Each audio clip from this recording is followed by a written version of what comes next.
Buenas tardes. Mi saludo a los organizadores de este evento que nos dan oportunidad de presentar ideas. Me presento, soy Marcelo Arturi, director de un equipo de investigación que funciona en la Facultad de Artes de la Universidad Nacional de La Plata. Somos integrantes de una cátedra que además hacemos investigación. En este momento el proceso de investigación está centrado, después de haber pasado por otros temas, en el tema de la interpretación musical y su enseñanza. Cómo se enseña la interpretación musical, porque es necesario para nuestros objetivos en la cátedra. En este artículo lo que pretendo mostrar es que América en general ha heredado de Europa una manera muy específica de cómo entender la interpretación musical, cómo entender la artisticidad que está detrás de esa actividad musical. Es una manera de encarar ese arte profundamente elitista, con fuertes determinaciones acerca de qué se hace en el escenario, cómo debe ser el escenario, y que propone desde ese concepto de artisticidad que va a ir a un escenario, propone una manera de enseñar esa interpretación musical. O sea, vinculamos lo que Europa entiende como arte y como escenario y como espectáculo con lo que Europa plantea como la manera de enseñar esa artisticidad. Esta cuestión, cuando uno la lleva a la Argentina, que es nuestro análisis, se encuentra que hay profundas limitaciones para llevar adelante este enfoque del arte de la interpretación musical. En principio, la enseñanza que heredamos de Europa y que nos ha colonizado, habla de un sistema de enseñanza sumamente exigente para llegar a la expectativa de logro que espera Europa que se suba a un escenario. Y lo que nosotros estamos viendo es que esto, como les decía, no encaja en lo que es nuestra América, nuestra Latinoamérica, nuestra Argentina. Observen lo siguiente, el contexto de este comentario mío y del artículo es que en nuestra universidad nosotros tenemos un ingreso irrestricto. Esto es fundamental para entender este artículo. Ese ingreso irrestricto plantea cuestiones de equidad, de igualdad económica, de igualdad de capital cultural, tolera la heterogeneidad en las aulas y, en consecuencia, un alumno puede entrar a estudiar música, en nuestro caso, sin conocimientos previos. Esto desde ya genera un choque conceptual y paradigmático. Estamos mirando a Europa para poder subirnos a un escenario y por lo tanto llevar adelante el modelo europeo, y sin embargo aquí el ingreso a la facultad es irrestricto, versus una selección de los mayores talentos que se realizan en Europa. Lo que nosotros vamos a plantear en este artículo es que es posible reencarar el tema de la interpretación musical desde un lugar diferente, ¿sí? Un lugar adecuado a nuestras condiciones latinoamericanas, a nuestras condiciones de Argentina. Y para eso, lo que propongo en este artículo es recuperar algunas categorías de análisis musical que se pueden vincular con la interpretación musical. Lo que vamos a recurrir es a lo que nos ofrece un musicólogo africano llamado Kofi Agawu, que plantea distintas posibilidades, distintas maneras de analizar la música. Y aquí voy al punto tal vez más interesante. En vez de pensar en que la interpretación sea la reproducción de lo que quiso el compositor, lo que este musicólogo africano plantea es que como intérpretes debemos pensar primero en el oyente y por lo tanto desarrolla las categorías de percepción más elementales que puede tener un oyente al escuchar una interpretación musical. Plantea categorías de una percepción pregnante inicial que podrían, y esta es la hipótesis del trabajo, podrían desarrollar una interpretación musical que cuestione aquel concepto europeo de obra acabada, de obra que puede subirse a un escenario, de obra que pueda ser aplaudida por haber alcanzado el modelo estético deseado, y empezar a plantear una interpretación musical que piense ya no en el compositor y ese logro de obra acabada, sino en producir un efecto en el oyente a través de una interpretación musical de nuestra área, de Latinoamérica, de Argentina. Estas categorías del musicólogo africano están vinculadas directamente con el concepto de texto musical que hemos desarrollado en anteriores artículos y que abre el concepto de texto musical a las decisiones del intérprete en cuanto a su intención comunicativa. Hemos definido a este proceso de interpretación musical como necesariamente basado en una intención comunicativa. Por lo tanto, el artículo trata de superar el concepto europeo, desarrollar un concepto de la interpretación musical situado y hacer una complementación, un mix entre la propuesta del musicólogo africano y una propuesta que hemos desarrollado previamente a través del concepto de texto musical. Para cerrar, les comento que esto está profundamente vinculado, como decía al principio, con nuestra universidad, con nuestra facultad y con nuestra cátedra, que está situada en el ámbito universitario y debemos trabajar un proceso de descolonización de lo que es la enseñanza de la interpretación musical.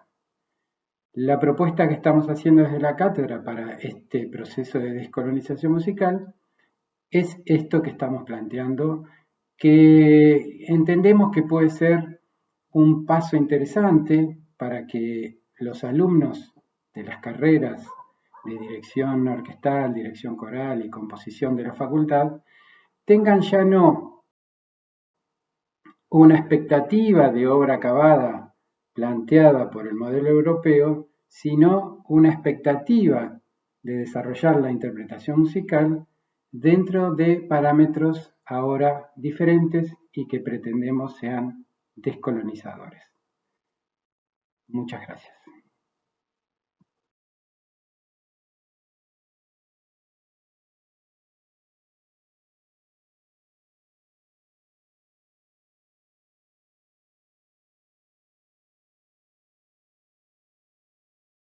Hola, ¿cómo están? Mi nombre es Martín Eckmayer. En esta ocasión quisiera presentarles un trabajo para el simposio Arte y Descolonialidad, Diálogos, Producciones y Debates, organizado por el Instituto de Historia del Arte Argentino y Americano de la Facultad de Artes. El trabajo se llama Historia momentánea y traducción cultural desde el sur, hacia una periodización otra de la historia de la música. Y forma parte de un proyecto de investigación que tenemos radicado en el IPEAL que se llama Bases epistemológicas para una historiografía musical descolonizada desde Latinoamérica. Bien, en este trabajo básicamente lo que nosotros presentamos es un análisis acerca de lo que a nuestro criterio es uno de los elementos centrales de la colonialidad o de cómo funciona esa colonialidad en historia de la música, básicamente en el sentido de que nos hace naturalizar, ¿no? y hace formar parte del sentido común, de un sentido común ilustrado, podríamos decir, ciertas nociones que en realidad son particularidades y excepcionalidades propias a un fragmento y muy pequeño también en términos cronológicos de lo que es la música de élite, la música culta del occidente moderno fundamentalmente. Un occidente moderno que ha construido un canon, ha construido una suerte de modelo que además de ser europeo y occidental es blanco, es racional, es moderno, es capitalista, como dicen la mayoría de estos autores, ¿no? Como Düsseldorf, Vogel, Mignolo, ¿no? Básicamente masculino, como se puede entender en esta imagen, que es una suerte de Hall of Fame, así se llama esta foto, que salió en una revista de música de 1905 en Estados Unidos, y que es fundamentalmente ahistórica, ¿no? Como estamos viendo ahí, están, bueno, Beethoven junto con Mozart, junto con Chopin, junto con Wagner, gente que, bueno, no se pudo conocer nunca porque forma parte hasta de siglos diferentes. Sin embargo, naturalizamos todo esto, ¿no? Los jóvenes que vienen a estudiar a nuestra facultad naturalizan que la historia de la música se dedica a esto y solo se puede dedicar a esto. Incluso los jóvenes que estudian música popular o las jóvenes que estudian composición musical y no pueden encontrar una compositora, digamos, como para de alguna forma referenciarse, ¿no? O identificarse. Entonces, bueno, para nosotros uno de los fundamentales, digamos, aspectos de esta historiografía que tiene que ver con este modelo colonial es la periodización, ¿no? La periodización entendida como una racionalidad fundamentalmente clasificatoria que hace a lo colonial, a fundamentar lo universal frente a lo periférico, pero además lo que hace también a una razón comercial, clasificatoria para poner a la venta, que es lo que hizo la modernidad, a la música dentro del mercado y con valor de cambio, ¿sí? Entonces, en ese sentido, la forma en la que está configurada, ¿no?, la periodización más habitual o más convencional de la historia de la música, en términos, bueno, de estos estilos que son categorías que retrospectivamente se fueron construyendo desde un modelo de música que es el modelo del siglo XIX europeo occidental, y hacia atrás, ¿no?, buscando, bueno, diferencias y regularidades, homogeneizando en esa periodización, generando un discurso que ya sabemos, ¿no? Es monocultural, es símbolo de progreso, pero que se ha naturalizado. Y pensamos que, bueno, la historia siempre tiene que atravesar, digamos, por estos caminos, que es ineludible de alguna forma, ¿no? Bueno, esto nos lleva a una idea que es la idea del origen, porque lo que se arroga este modelo y una de las fuerzas principales que tiene a nuestro criterio para sostener esa colonialidad es arrogarse tener el origen de toda música, el Big Bang, como dicen algunos autores, algunos musicólogos y algunos músicos divulgadores de esta historia de la música, ¿no? El origen en un lugar, en un momento, ¿no?, muy extraño, que es la Edad Media, ¿no? Empieza en la mitad esta historia, ¿no? Pero bueno, aparece por el acontecimiento que se va a naturalizar como lo que es una cuestión fundamental de la música, que es la notación, cuando en realidad es la excepcionalidad dentro de las culturas musicales del mundo.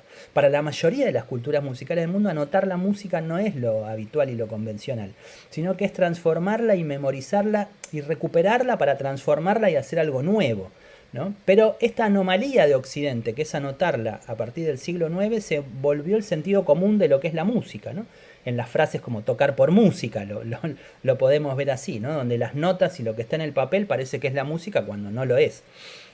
Esa suerte, ¿no?, esa suerte de hechizo, esa suerte de pase mágico hace que entendamos que toda música posible proviene de una fuente que es esta, ¿no? La fuente del canto gregoriano, de estas producciones hechas por monjes como por ejemplo San Ambrosio de Milán. Acá vemos algunas citas en el libro de historia de la música que le adjudican, ¿no?, ser un poco el padre de toda historia, o Guido d'Arezzo, ¿no?, el producir, digamos, esa notación también, Y fundamentalmente esto, bueno, centraliza, ¿no? Da una idea de centro del mundo, como pasaba con ese planiferio de Mercator, que es este que estamos viendo acá, que además una curiosidad, cuando estaba buscando el dato de la imagen, me encontré con esto, ¿no?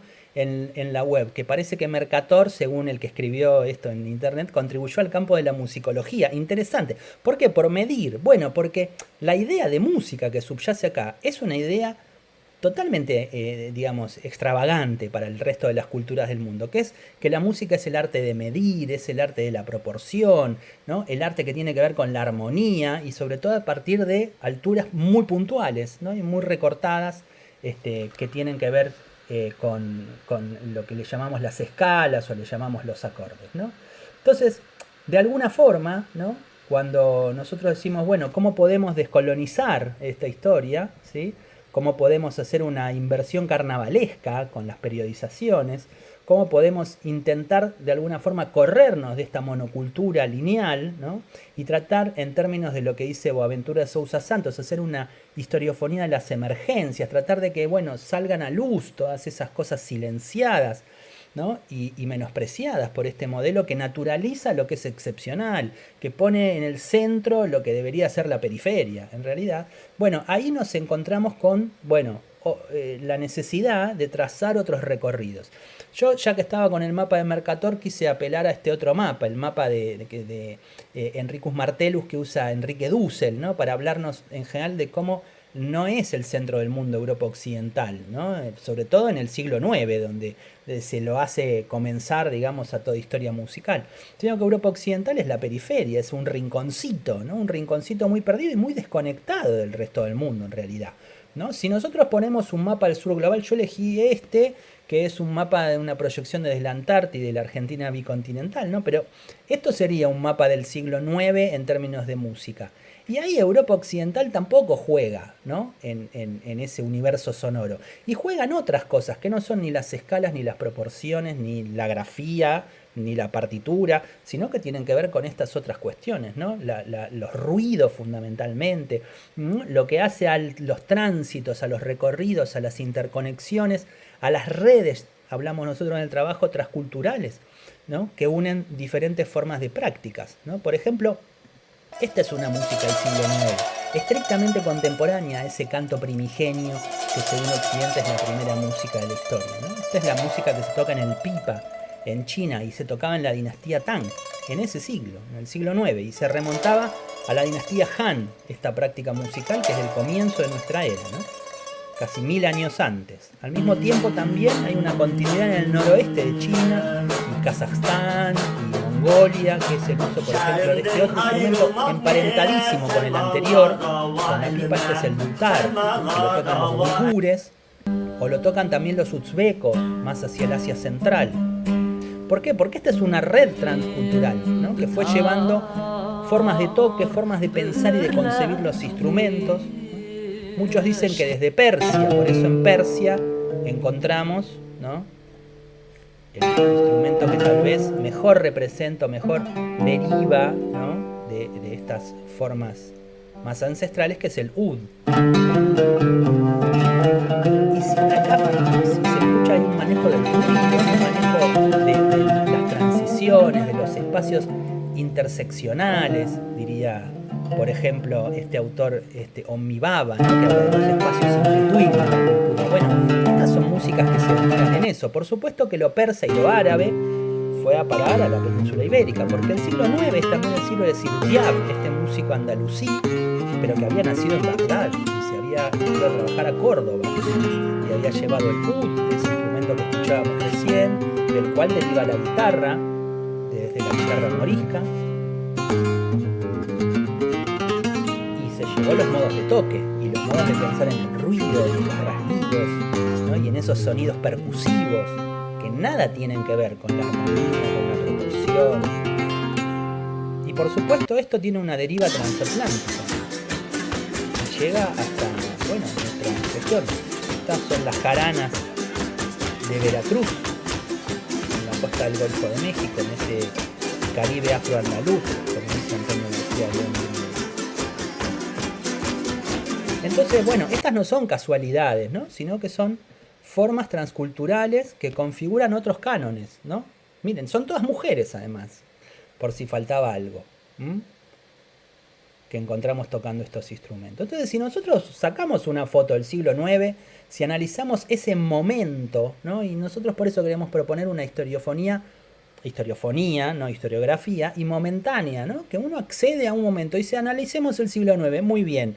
Nos vamos a encontrar con todo esto, no con una singularidad estilo Big Bang, ¿no? Con un origen, con un ontanar, como decía Carlos Vega también, en nuestro país, ¿no? Sino que nos vamos a encontrar con un panorama muy diverso, muy heterogéneo, con una heterología sonora muy interesante a nivel global, que nos va a hablar de otra historicidad, ¿no? Y a la cual vamos a tener que acudir para explicar muchas de las cosas que atraviesan nuestra contemporaneidad, que si no, no se pueden explicar, ¿no? Porque no salen de ese canto primigenio europeo occidental, ¿sí?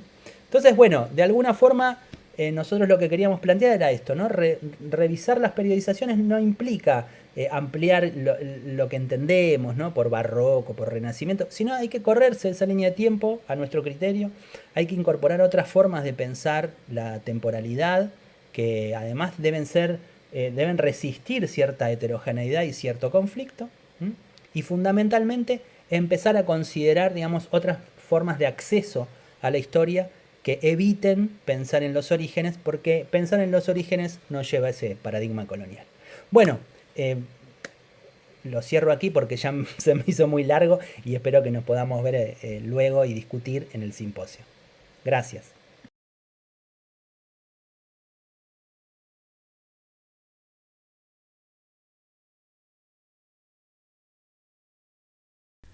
Hola, soy Gerardo Guzmán. Quería comentarles en este video brevemente un poco el resumen de mi trabajo que voy a presentar en el próximo encuentro sobre América Herida, que se va a realizar en la Facultad de Artes, próximamente en el mes mediados de noviembre. Bueno, no quiero dar precisiones del cronograma, simplemente en este resumen que se denomina la colonialidad de la audición, pretendo de alguna manera describir, encontrar o caracterizar algunos aspectos que tienen que ver con estos procesos de colonialidad de la audición, no transitados tanto en el campo de la investigación. Este trabajo proviene de alguna manera como una derivación al campo propio de mi disciplina, que es la música, del proyecto Modernidad y Giro de Colonial que llevamos a cabo en la Facultad de Artes, en el Instituto de Historia del Arte Argentino y Americano, junto con María de los Ángeles de Rueda como directora y yo como codirector, con un equipo muy amplio y, digamos, diverso en cuanto a las disciplinas que lo integran. Artes visuales, teatro, música, literatura. Bueno, esta idea de la colonialidad de la audición parte en un principio de la observación y de, bueno, una tarea que a mí me lleva también durante muchos años como director de instituciones educativas de arte en la provincia de Buenos Aires, en las que, bueno, también justamente con una lectura de trabajos al respecto, aparece esta noción de colonialidad de la audición. En dos grandes aspectos. Se desarrolla el trabajo en dos grandes áreas o problemáticas o ámbitos. Primeramente en el ámbito de la educación no formal del individuo, del sujeto, por el cual desde sus orígenes y a partir de un elemento genético propio, identitario si se quiere, va captándose su subjetividad con, digamos, influencias de la afuera a partir de las primeras relaciones que tiene el individuo con su familia, con sus amigos, con su entorno barrial, con su escuela, con el jardín, luego con la escuela primaria, como primeras formas, digamos, de formalización de los aprendizajes. A partir de estas ideas, de estas incorporaciones, de estas sujeciones, como dice Althusser, del sujeto a un determinado contexto de colonialidad, este individuo, entre comillas, originario, comienza a ser entonces, digamos, vinculado, traccionado, identificado y también condicionado por determinados aspectos que tienen que ver con la audición. La audición en este momento centralmente se basa en el gusto, se basa en la atribución de valor, Y ahí viene también uno de los primeros aspectos claves del trabajo. La idea de la colonialidad no es solamente una cuestión selectiva desde el punto de vista estético, sino también axiológico, en un permanente diálogo, en una permanente tracción y tensión. El individuo otorga valor a aquello que tiene para él una determinada significación, pero esta significación y valor, la idea es que no es espontánea, no es decantada a partir de operaciones meramente individuales, sino que está condicionada por estos medios que mencionamos recién. Cuando el individuo, en el caso de las carreras de música, cuando ingresa a una institución educativa formal de música, llámese conservatorio, escuela de arte, instituto, universidad, facultad, o digamos, toma contacto con algún tipo de maestro en una educación no del todo institucional, pero sí de alguna manera rigurosa y formal, empieza otro camino de la colonialidad, que es el paradigma de la enseñanza de la música respecto a cómo se adquiere, cómo se relaciona con ese sujeto, cómo fructifica, cómo se vincula. En ese sentido, podemos hablar entonces de una colonialidad de la audición en términos formales, y ahí hablamos entonces de un paradigma centralmente de raíz centroeuropea, que todavía, yo me animo a decir, en toda la Argentina tiene un enorme valor y un enorme peso, y estoy refiriéndome en un principio, podemos hablar de otras ideas, pero en un principio a este concepto básico paradigmático que es el sistema tonal. A partir de esta idea de una educación a partir del sistema tonal, el individuo se coloniza también con determinadas nociones, con determinadas estructuras de la música desde el punto de vista técnico, por los cuales denomina, identifica, internaliza y también realiza prácticas relativas a las nociones de melodía, armonía, ritmo, textura, articulación, timbre, basadas en estos conceptos de raíz europea, centroeuropea, donde también interviene fuertemente la noción de lectoescritura musical. Sobre esta base de estructuración de un modo de escuchar la música, una manera de escuchar la música, se suman otros elementos colonizantes. Centralmente los repertorios musicales que se estudian, las prácticas que se realizan con esos repertorios o que son obligadas de realizar, y aquí me refiero centralmente a la música académica, por ejemplo a las nociones de memoria, de evolución, de maduración, de repetición, todos elementos que tienen que ver con una construcción por la cual el individuo lentamente va entrando en una especie de domesticación a ese sistema, a esas prácticas, a ese paradigma y a esos repertorios que la institución le ofrece. Estos procesos de colonialidad de la audición justamente luego desencadenan manifestaciones, digamos, performáticas. Hay un modo también de operar en la música respecto a estas ideas de colonialidad. El trabajo cuestiona un poco estas ideas, las caracteriza, trata de identificarlas y también se pregunta si es posible generar algún tipo de decolonialidades, tanto de la audición a partir de otras formas de ingresar a la música, otras maneras de vincularse en las primeras etapas con la música, de una manera colectiva, de una manera vinculada a la improvisación, a la composición espontánea, grupal, donde los elementos de la música decanten y no sean enseñados como desde un a priori, donde también los repertorios puedan ser transitados desde otro lugar. Nos preguntamos siempre si es posible generar un repertorio en el grado académico vinculado a las músicas argentinas, latinoamericanas y por qué no africanas o asiáticas, dejando de lado provisoriamente este repertorio de marca centralmente europea que organiza los imaginarios, que organiza las epistemologías, los diseños curriculares y las salidas laborales inclusive a donde van a ir nuestros estudiantes de música. Esta profesionalización de los aprendizajes entonces merecería una fuerte revisión, una fuerte puesta entre paréntesis para poder ver la posibilidad de organizar los estudios musicales a nivel profesional desde otros lugares. Ese es un poco el trabajo, la propuesta del trabajo. El mismo no pretende ser una crítica absoluta a las nociones de enseñanza de la música en las instituciones de formación profesional. Sería arriesgado y también falaz considerar que un gran músico profesional, académico, popular, es resultado meramente de una domesticación, pero sí atender a que en algunos casos, estos aspectos, y en muchos diría yo, pensando también en los niveles de deserción y desgranamiento que ocurren en nuestras instituciones educativas, si una de las causales es este no diálogo que se produce entre las necesidades, axiologías que traen los estudiantes, ya colonizadas ciertamente, con las propias que la institución les promueve en este contacto con la música, ya sea desde los procedimientos metodológicos y los repertorios por los cuales se transita. Porque este no diálogo, esta imposibilidad de conexión placentera, vinculada a lo lúdico y no solamente al rito de la repetición, en muchos casos genera silenciamientos, ocultamientos, domesticaciones, pérdidas, agenciamientos de elementos no deseados, ¿por qué no sufrimientos?, que hacen que muchas veces los individuos, ante el contacto y la posibilidad de la profesionalización de la música, abandonen sus estudios. Bueno, este es un poco el trabajo. Muchísimas gracias y nos vemos prontamente en el encuentro sobre América Herida. Muchas gracias.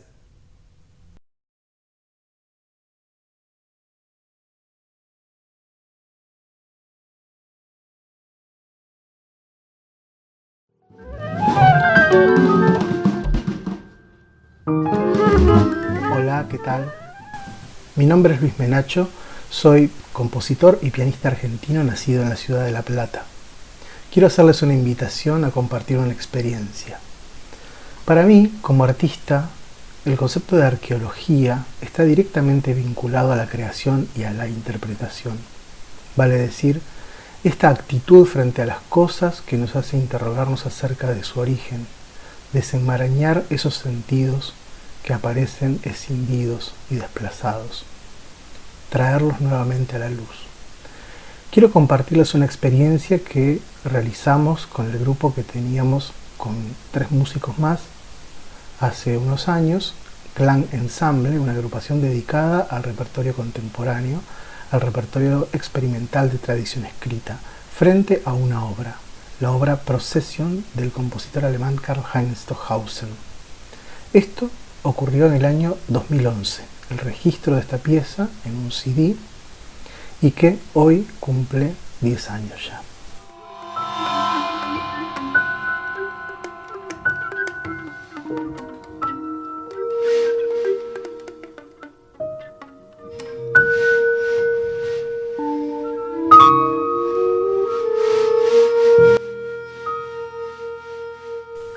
La historia comienza con un encuentro. El encuentro de la partitura de la obra Procession de Karl-Heinz Stockhausen, allá por el año 2007, supongo. Nosotros veníamos trabajando con un grupo, el grupo Clan Ensamble, que formamos en la ciudad de La Plata en el año 2005, con el cual nos dedicábamos a la música experimental de tradición escrita. Hicimos varias obras y varios conciertos, grabamos algunos DVDs y CDs, registros de variado tipo, fundamentalmente con músicas experimentales, como el caso de Mario Lavista, Luis Andriesen, Georgi Kurtag, Pierre Boulez, Helmut Lagemann y otros. El encuentro con esta partitura de Stockhausen para mí fue muy importante, ya que Stockhausen fue uno de los primeros compositores de la llamada nueva música que conocí. Stockhausen fue un compositor de los más importantes de la segunda mitad del siglo XX. Pionero de la música electrónica, de la música serial, ejerció una variada influencia en las más diversas corrientes estéticas a lo largo de la segunda mitad del siglo.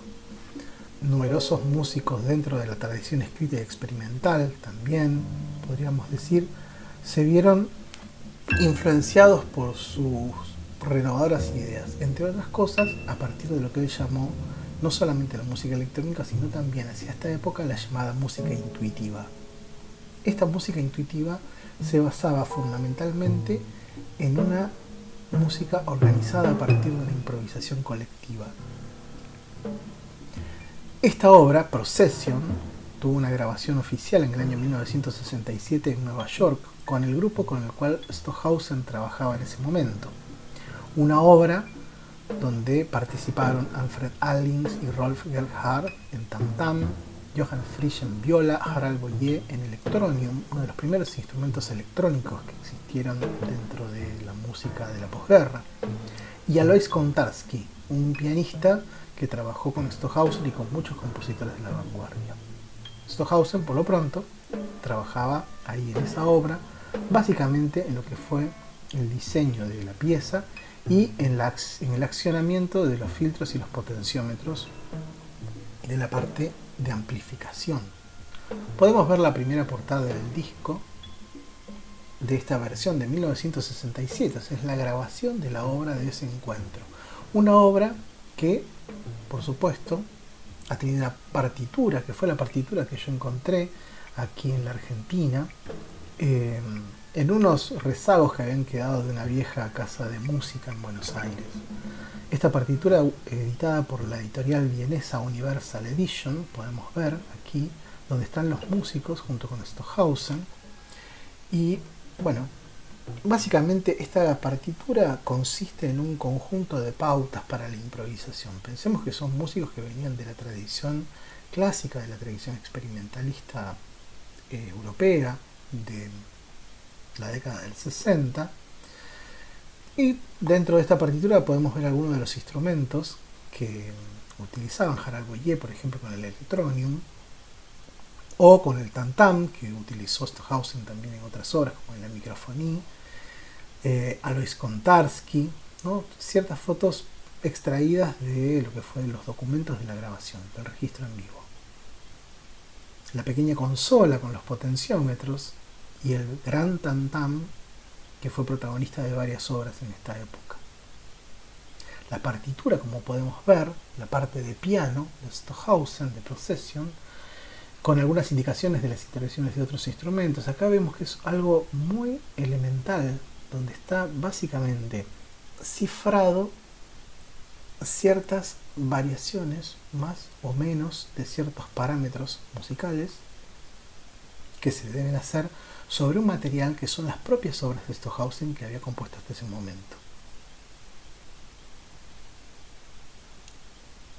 Algunas de estas obras, como Contacte para piano, percusión y sonidos electrónicos de 1960, una partitura que pone en juego tanto una notación tradicional como una notación analógica, gráfica. La coexistencia del encuentro tanto de la electrónica con los instrumentos acústicos va a ser una marca de la época. Del conjunto de piezas de Stockhausen llamadas las piezas para piano, que compusiera durante toda su vida prácticamente, para esta época iba por la número 9, y es otro de los materiales que sugiere para la parte del piano.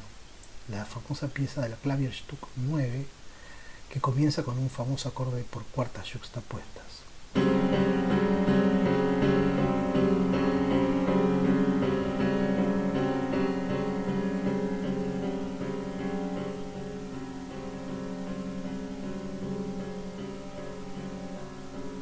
Microfonía 1 para tam-tam, micrófonos y procesamiento electrónico del año 1964. Podemos ver ese tam-tam que después va a estar como protagonista en Procession. Y con una partitura que también, como podemos ver, es el emergente de una acción sobre el instrumento y toda una búsqueda sonora de no solamente lo que puede producir el tam-tam, sino la intervención de la electrónica a partir de los micrófonos. Como podemos ver, la versión de Bruselas se fijó luego como una partitura. Este es un momento muy importante dentro de la música del siglo XX, ya que se están redefiniendo los materiales vía la resignificación de los elementos sonoros a partir de los parámetros del sonido, en coexistencia no solamente con el pensamiento serial, sino también con la emergente materia musical que proviene de la electrónica. Nuevas partituras, nuevos materiales, nuevos procedimientos.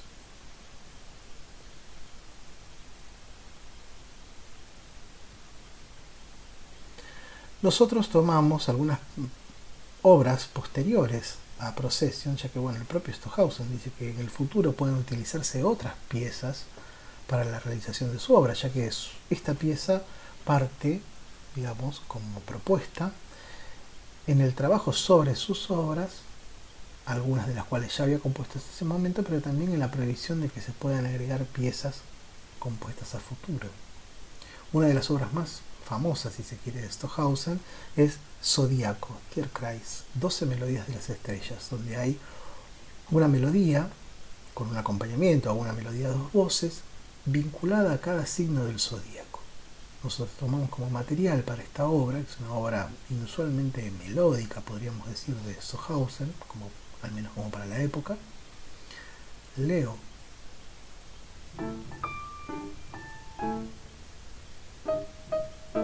Cáncer,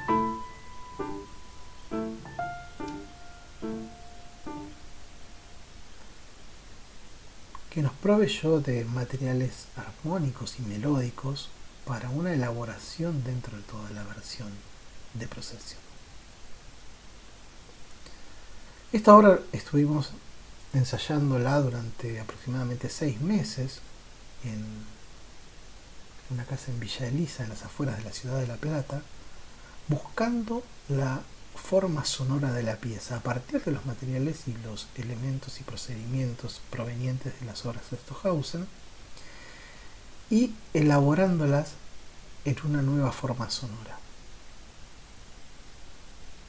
Fabio Maliandi en flauta y saxos, Marco Balboni en sintetizador, yo, Luis Menacho, en piano y Omar Farías en percusión, llevamos en obra justamente el mismo dispositivo instrumental planteado por Stockhausen en términos de la percusión, del tam-tam a la percusión en general, piano, instrumento melódico, que era en la versión original la viola, y nosotros pasamos a hacerlo con flauta y saxos, y el electronium, que se remozó en un instrumento más moderno como es el sintetizador. Esta obra la tocamos en distintos lugares, incluso hasta en bares, como podemos ver acá, Rey Lagarto Bar, un famoso bar de La Plata.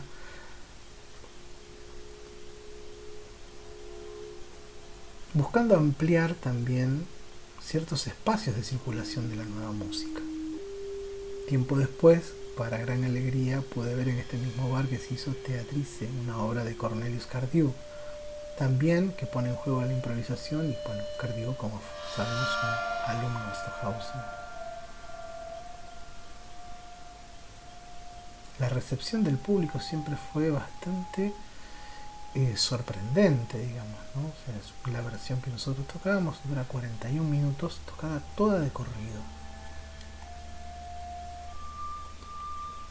Pudimos hacer muchos conciertos en distintos lugares, distintas ciudades, siempre dando vueltas alrededor de una composición colectiva que ya tenía una forma prácticamente definida, como una suerte de recorrido. No había ninguna partitura para nosotros, sino más bien una suerte de memoria colectiva construida en el cuarteto.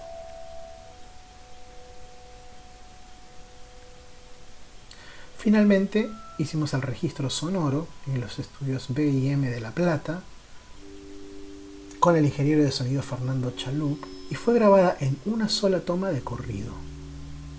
Una experiencia muy particular, puesto que fue, llevar adelante justamente este registro sonoro de la obra con las intenciones de hacer no solamente un registro, sino una forma de difundir la obra mediante otros medios. La exploración tímbrica sobre los platos y los cuerpos de metal buscaban cierta sensación de sonoridad similar a la de muchas de las texturas logradas por Stockhausen con microfonía. La exploración tímbrica de nuevos modos de ejecución de los instrumentos tradicionales.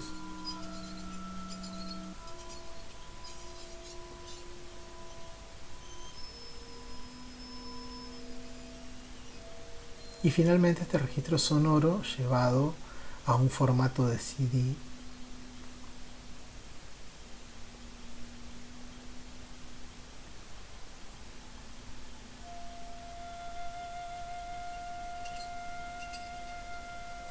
que permitió una difusión mediante otro formato físico, en una nueva versión de esta obra, que genera una relectura completamente distinta a la idea de una composición de un autor. Digamos, no hay un compositor más allá de que está basada en esta obra de Stockhausen. La composición de la obra termina siendo una suerte de creación colectiva. Los invitamos entonces a escuchar Procession de Karlheinz Stockhausen, obra número 23 de su catálogo, en la versión de Clan Ensemble, una agrupación de La Plata que funcionó activamente entre los años 2005 y 2015, realizando numerosos conciertos con músicas experimentales en una hibridación entre la música contemporánea y la nueva música. Pensar la experimentación más allá de ciertas fronteras que a veces se pueden establecer entre géneros nos permitió indagar en nuevas formas de composición y de escucha. Una de las cosas que hacemos referencia siempre es justamente, como grupo, y lo puedo decir yo como compositor, es crear también las condiciones de escucha. Una de las cosas más importantes en este mundo contemporáneo en el que vivimos, en donde la música muchas veces se ve reducida a una suerte de acompañamiento de otro tipo de actividades. Procession se propone como una forma de experiencia de escucha, tener 45 minutos de quietud para poder escuchar. Esa es la invitación. La pieza está disponible en YouTube. Si buscan Procession por Clan Ensemble.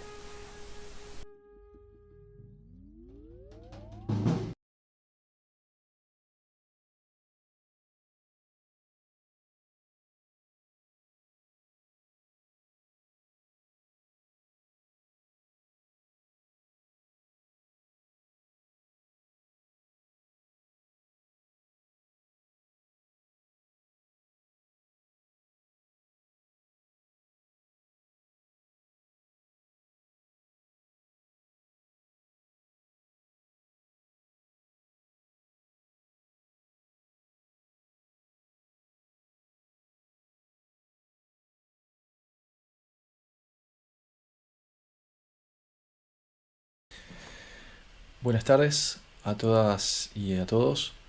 Mi nombre es Jorge Daniel Papadopoulos.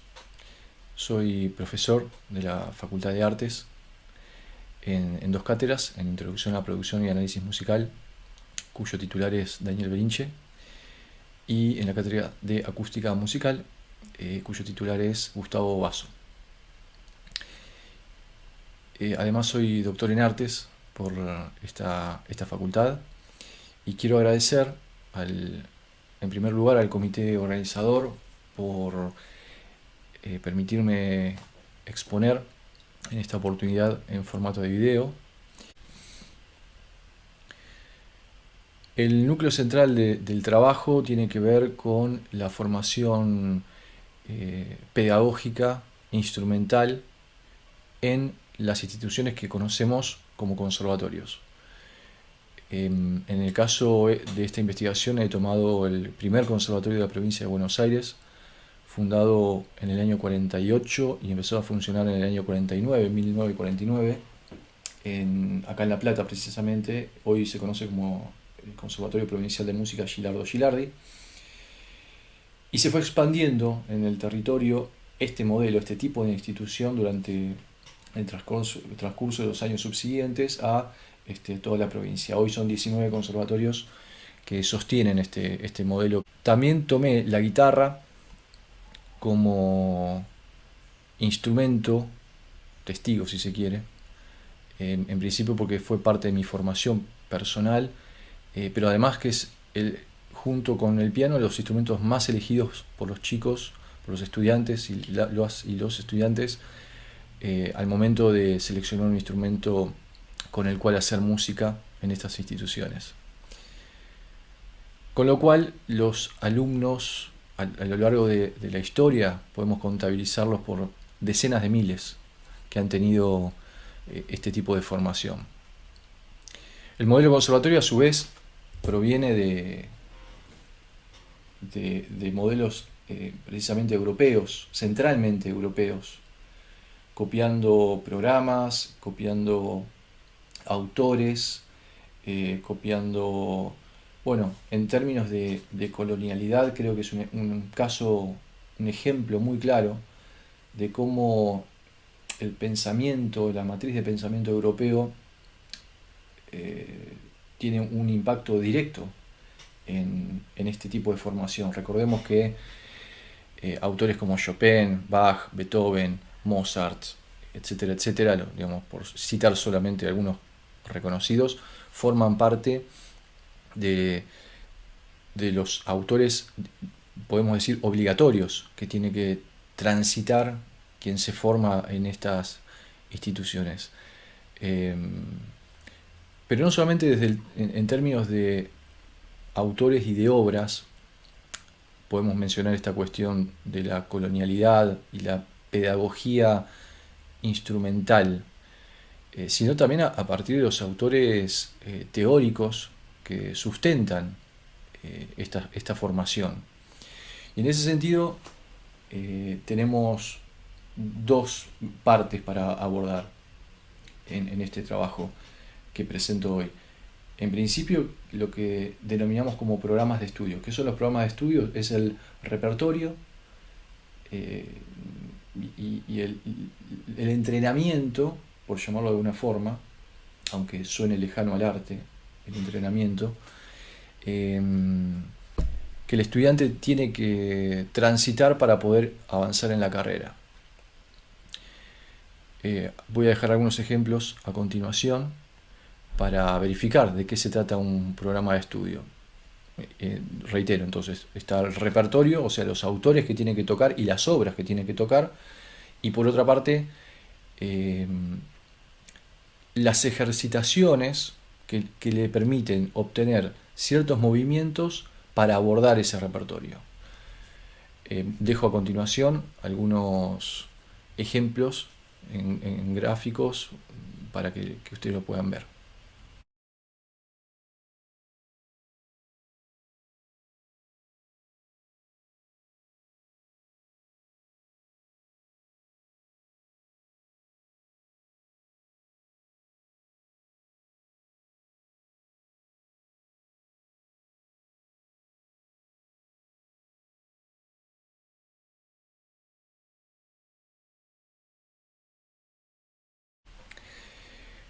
Este trabajo desarrolló también dos técnicas de investigación, que por una parte fue el análisis documental de fuentes primarias institucionales oficiales.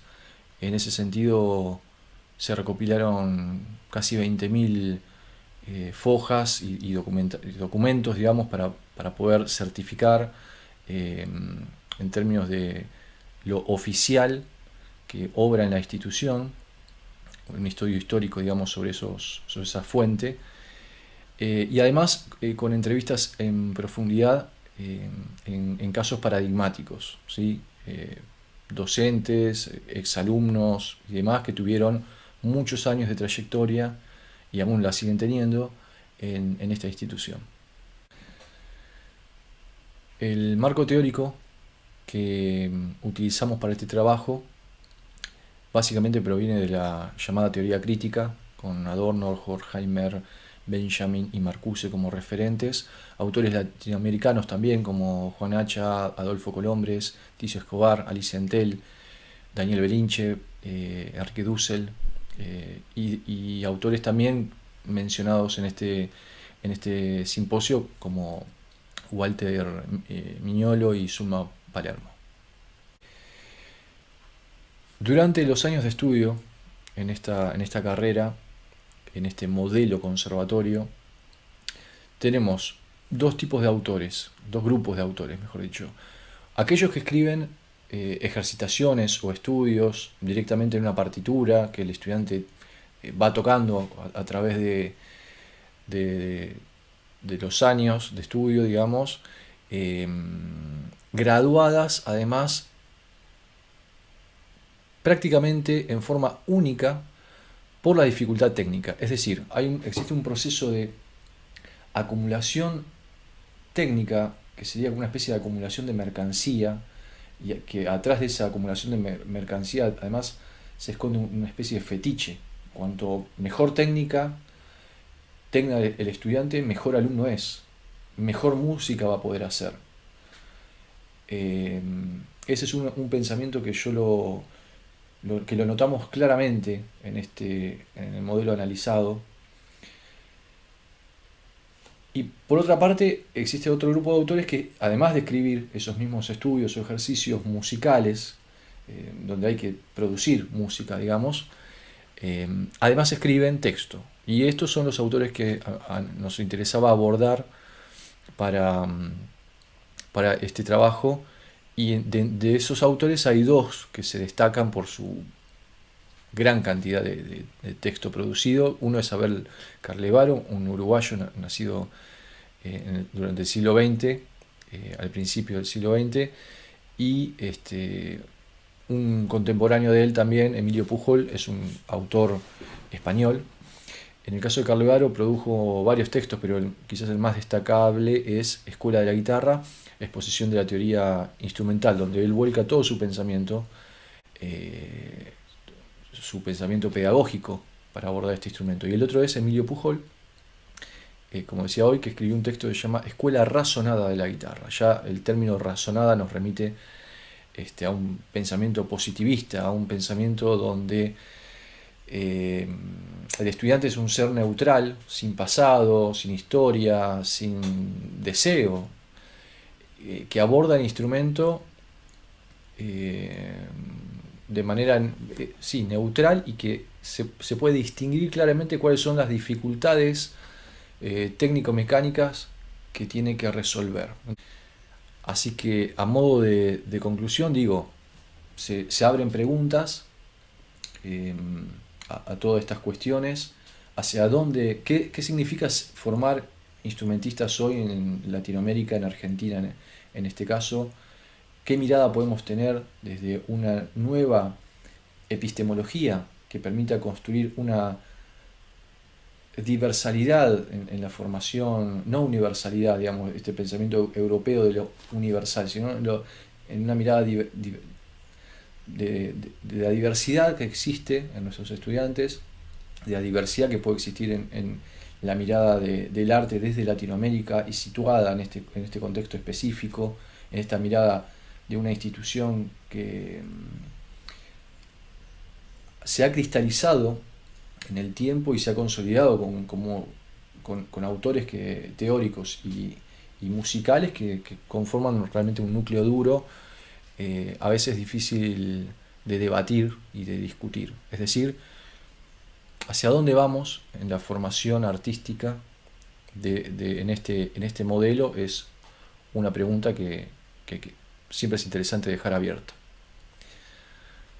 Muy bien, muchas gracias por su tiempo y nos veremos la próxima. Y felicitaciones nuevamente a todos los organizadores y las organizadoras de este simposio. Muchas gracias.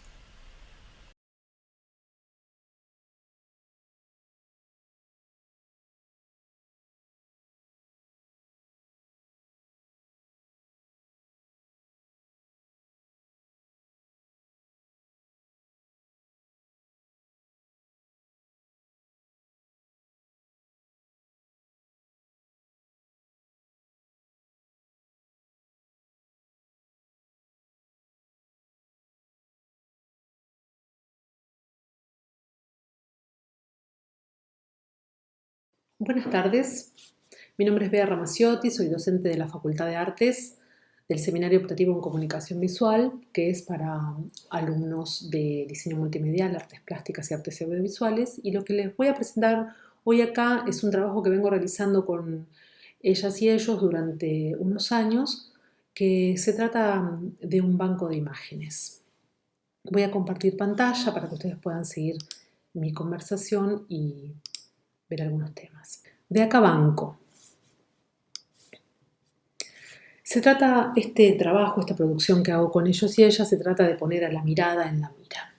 Resulta que los diseñadores en comunicación visual solemos usar los bancos de imágenes fotográficas como un insumo de nuestro trabajo, porque en ellos, en estos bancos, nosotros encontramos una buena calidad de imágenes a nuestra disposición. Este es un catálogo de los años 90, ¿no? Ahora viene todo digital. Esos bancos de imágenes son estereotipos de la vida cotidiana que a través de su uso van reproduciendo un sentido común y afianzando un sentido común. Ahora, el sentido que afianzan en la construcción del sentido en la cual trabajan es un sentido hegemónico y resulta que no nos vemos, nosotros no nos sentimos identificados en esas imágenes, no nos representan a nosotros. Entonces, De Acá Banco trata de poner la mirada en la mira, de desmantelar las significaciones, de ver qué hay detrás de esas construcciones, por qué son esas construcciones. Entonces, observar y ver cómo se crean identidades a partir de esos bancos de imágenes. Un eje que atraviesa todas las producciones de este seminario tiene que ver con lo que yo llamo soberanía visual, que es la construcción de identidad nacional o de una región a través de la visualidad. Yo digo, ¿por qué utilizar las imágenes que ya vienen si nosotros como productores culturales podemos generar nuestras propias imágenes? Entonces, las imágenes hablan por sí solas, suelen decir, es un lugar común, ¿no?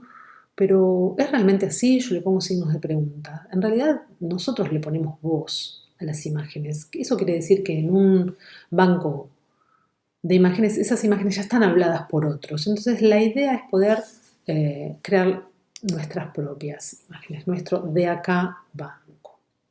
Bueno, yo inicio el trabajo práctico mostrándoles esta camarita, que es un lindo artefacto, un souvenir, que tiene la particularidad de tener tallado este vidrio, que es para mí una metáfora de la subjetividad, cómo nosotros tallamos nuestra subjetividad a partir de nuestras experiencias, nuestra educación, nuestra vida, y lo que miramos a través de ella no es exactamente la realidad, sino es lo que nosotros vemos de ella. Para poder abordar el análisis de las imágenes de los bancos, tomo estas tres perspectivas: la semiótica antropológica y la sociológica.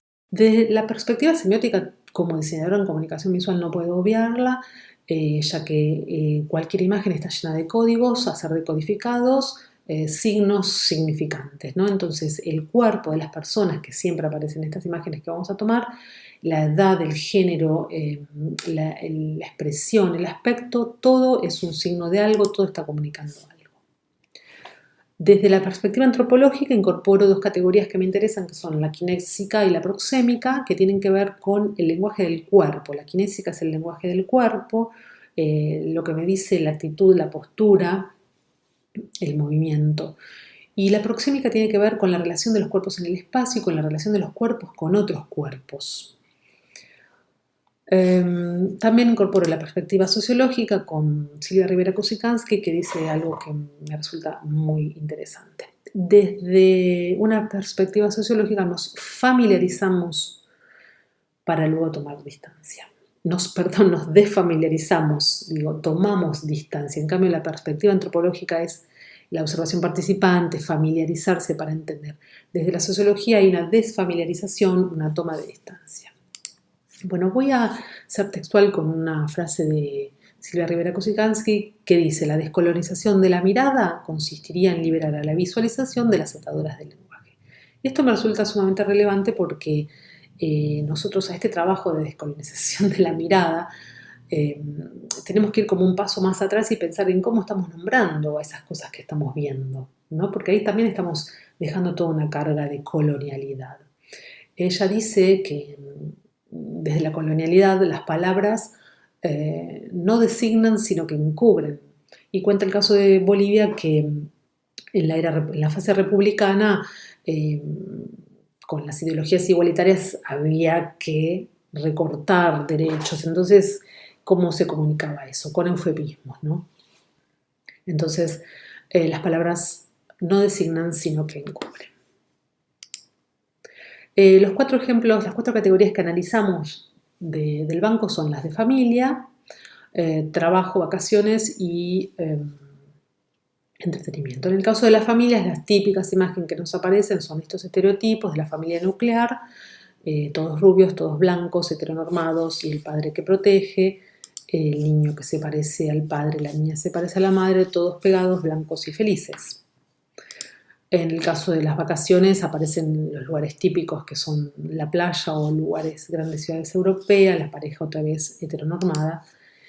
Y en el caso de trabajo, por ejemplo, el caso de alguien que está empleado en una corporación y bueno, en este caso si bien tenemos varias mujeres, el que está parado es la figura del hombre.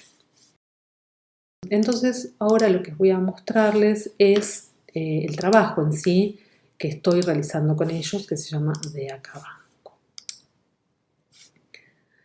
Por ejemplo, vamos a ver categoría trabajo y lo que se cuestiona aquí es trabajo remunerado, no remunerado, el trabajo en relación de dependencia, el trabajo formal o informal, la cuestión de género, aparecen los trabajos ambulantes, aparece el trabajo que hace la persona de manera independiente en su casa, aparece el trabajo de la mujer, el rol de género, digamos, la mujer con herramientas de hombre,